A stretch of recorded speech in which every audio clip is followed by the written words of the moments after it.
no por ver la hora que marca el reloj, voy a decir, no, en realidad esta hora no es cierta, lo que hay es un cuarzo atrás con una pila que lo mueve. Sí, es cierto que es un reloj a cuarzo con pila, con forma de reloj antiguo, es cierto, pero a mí lo que me importa de esto es que me marca la hora. Entonces, decir que la Biblia está equivocada, como llegaron a decir a fines del siglo XIX, porque en tal pasaje de la Biblia dice el sol sale y el sol se puso, es una estupidez. Porque en nuestra dimensión el sol sale. Yo no veo el movimiento de los planetas. Como no veo el movimiento de mis átomos que están en movimiento, ni veo la falta de solidez que tienen los objetos, ni veo que en mi cuerpo es 70% de agua. Entonces, hemos perdido, por exceso de cientificismo, la dimensionalidad real del ser humano. Y entonces podemos discutir todo, el hombre no es hombre, la mujer no es mujer, no tenemos dos sexos, tenemos 2 millones de sexos, no sé, todo porque todo así lo ven en relativismo. Y no es así. Para nuestra realidad las cosas son como son.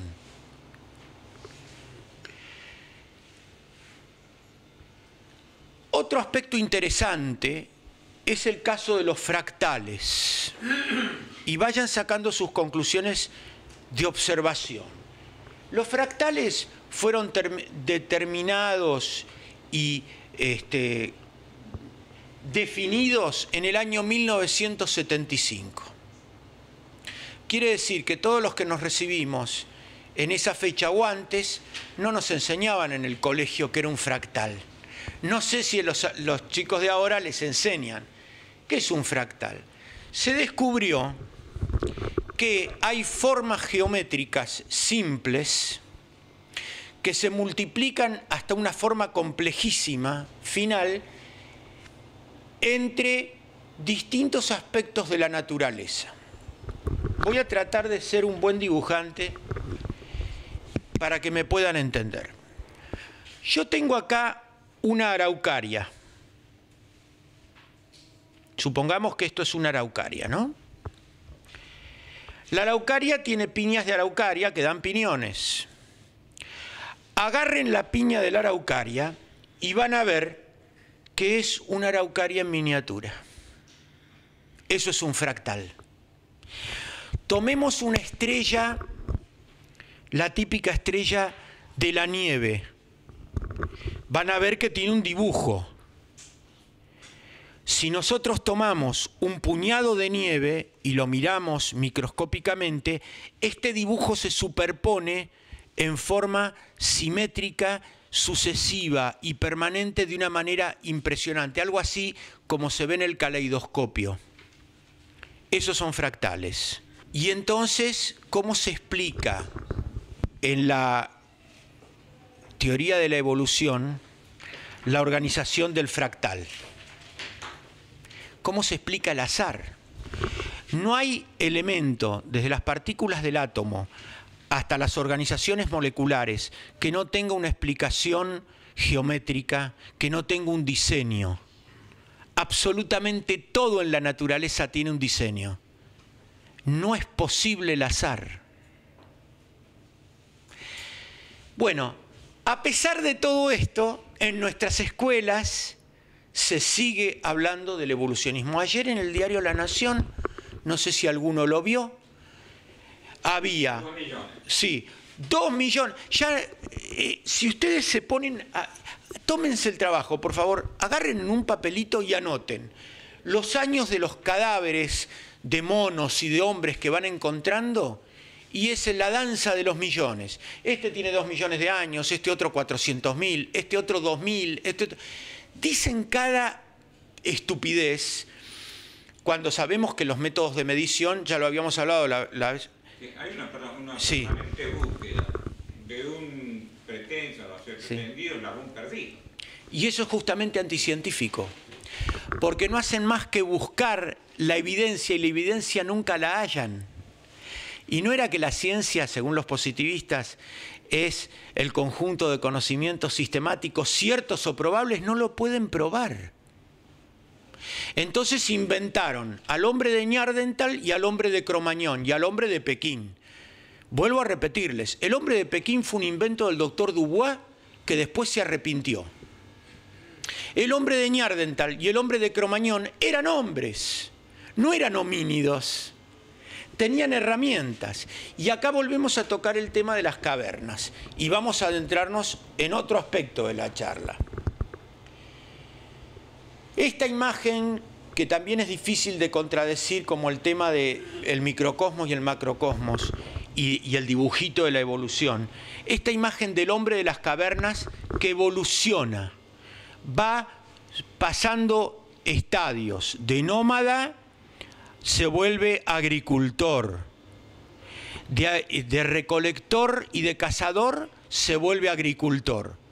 Después empieza a desarrollar lo que llamamos la civilización. Y por último, aparecen las grandes civilizaciones. No hay rastro de eso en el mundo. Pero están las piedras, las flechas y las lanzas de los hombres de las cavernas. Sí, ¿y quién les dijo que esos eran más antiguos que los otros? Si ustedes van por la Patagonia Argentina, en los asentamientos indígenas de indios que vivieron hace 150, 200 años, encuentran todo eso y tiene ese tiempo, 100, 150 años. Si cualquiera de nosotros tuviera que ir a vivir en la naturaleza, al estilo Robinson Crusoe, y tiene que procurarse herramientas, va a buscar una piedra, si la puede pulir y tallar para darle filo, la va a pulir, y eso no nos convierte en hombres de las cavernas. Lo que no hay en toda la historia de la humanidad, y cuando hablamos de historia hablamos escrito, no hay ningún relato, ninguna poesía, ninguna epopeya, ningún epos, nada que haga referencia a un estadio de evolución increyendo, y está lleno de referencias a una caída.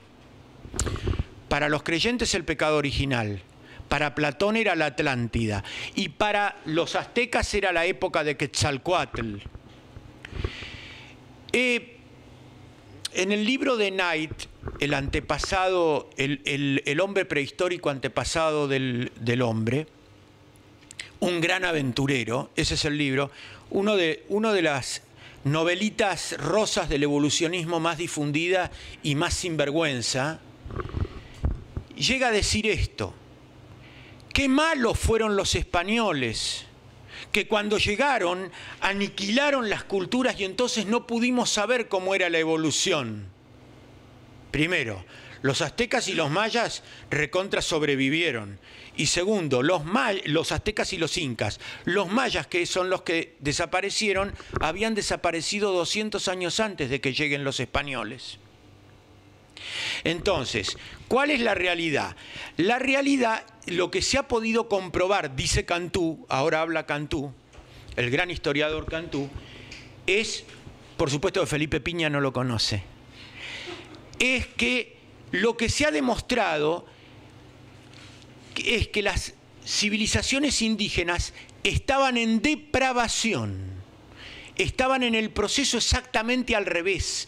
No es que los españoles interrumpieron un proceso increyendo, sino que aparecieron en un momento de decreyendo, de decadencia, y que muchos de los indios que eran nómades y que estaban en la periferia de los imperios de América, que estaban en decadencia, estaban en franca degeneración y habían retrogradado a situaciones como las que se supone el hombre de la edad de piedra.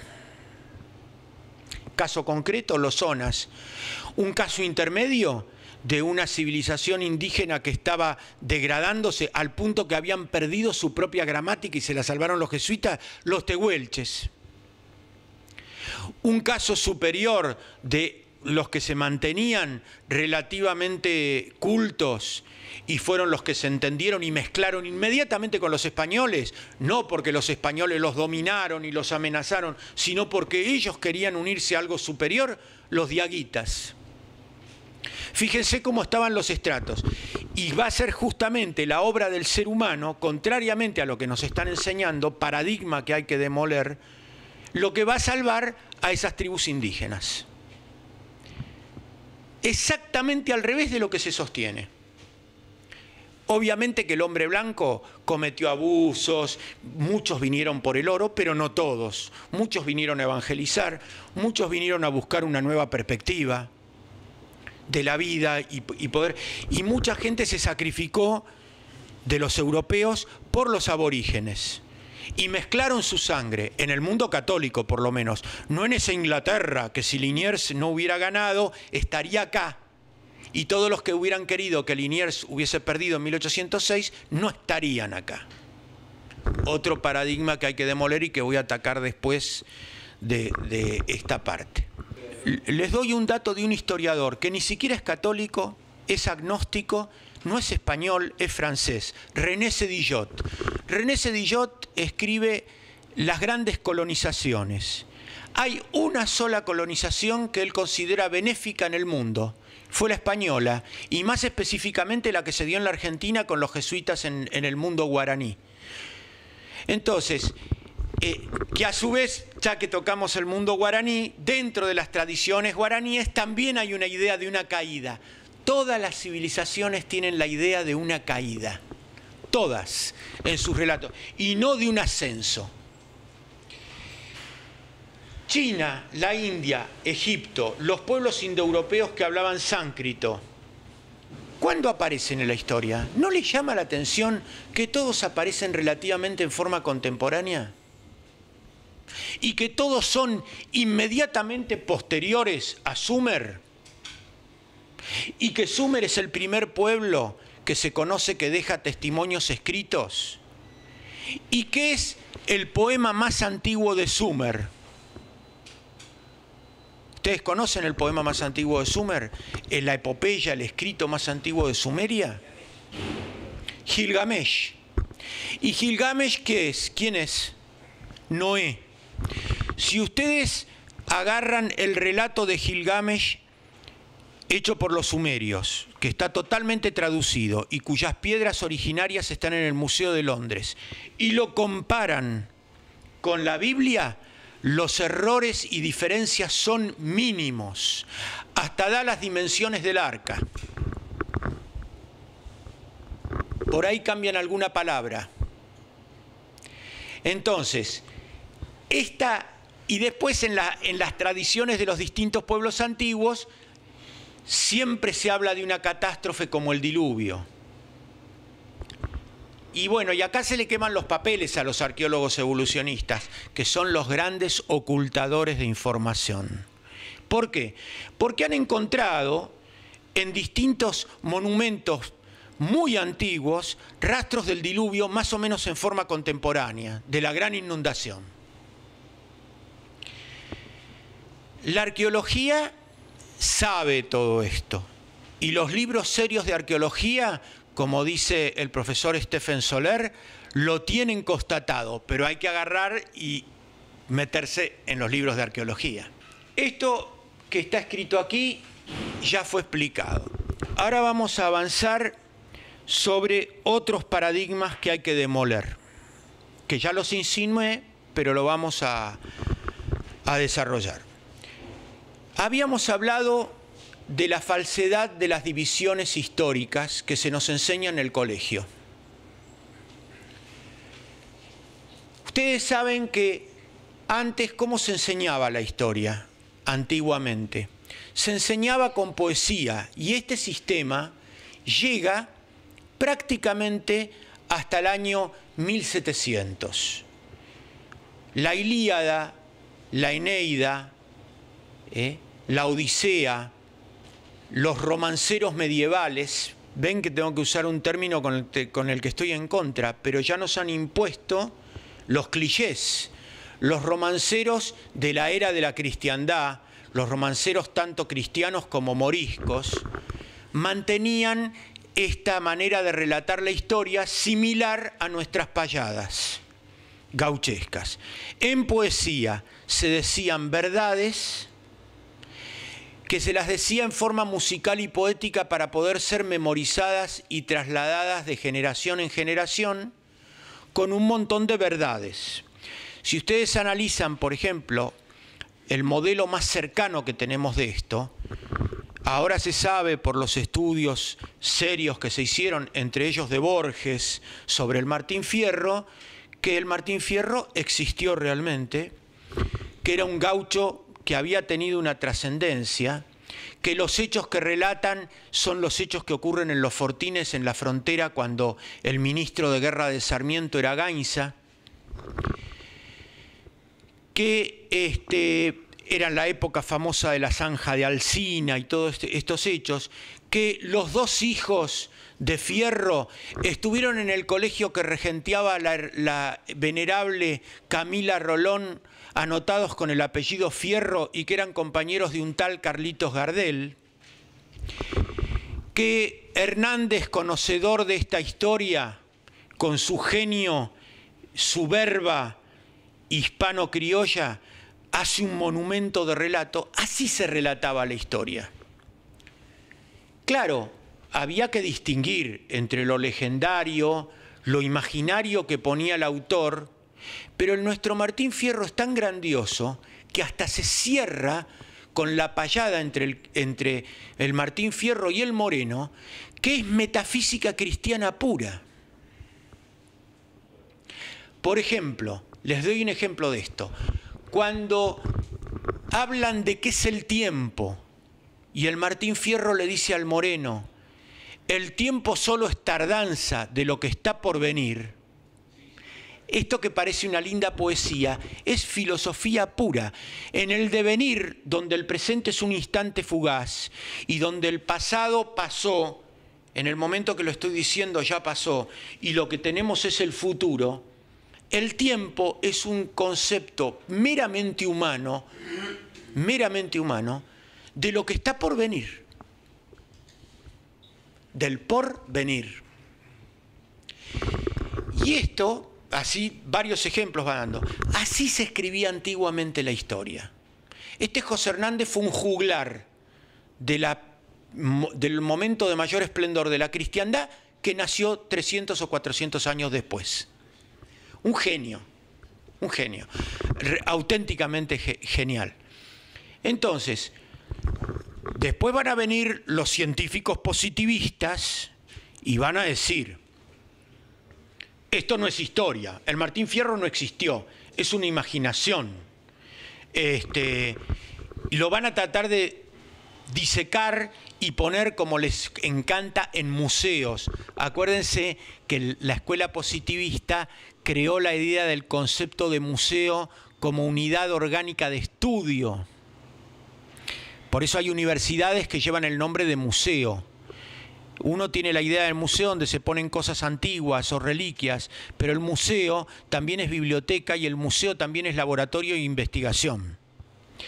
Bueno, el historiador positivista pretende poner la historia en el museo, como si fuera un embalsamador de ciencias naturales y botánicas, como hacía Linneo, agarraba mariposas y flores y las pinchaba, como si eso fuera a comprender la naturaleza. Eso es comprender la naturaleza muerta.